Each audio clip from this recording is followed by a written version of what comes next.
Welcome to the Slop Temple. We pray this video helps. You start by confirming your Apple ID and device readiness. Sign into the same Apple ID on both iPhone and MacBook Air because iMessage links accounts for message syncing. Make sure Wi-Fi and Bluetooth are on and both devices share the same network for discovery. Once done, update iOS and Mac OS to the latest compatible releases to avoid protocol mismatches.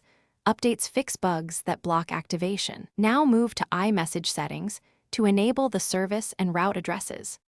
You now enable and link iMessage on each device.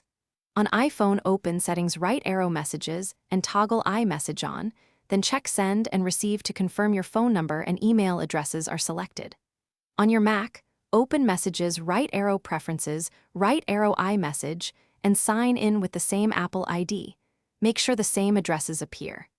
If SMS forwarding is required, enable text message forwarding on the iPhone for your Mac. This links iMessage identities, so messages appear on both devices. Finish by verifying functionality and knowing a quick fix. Send a message from the Mac.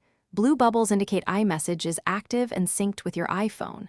If messages don't sync, sign out of iMessage on both devices, then sign back in or restart both devices to clear transient issues. If activation stalls, reset network settings on the iPhone and recheck date and time accuracy. Incorrect time can block activation. If problems persist, contact Apple ID support for account-level troubleshooting. Thanks for watching. Consider subscribing if we helped you.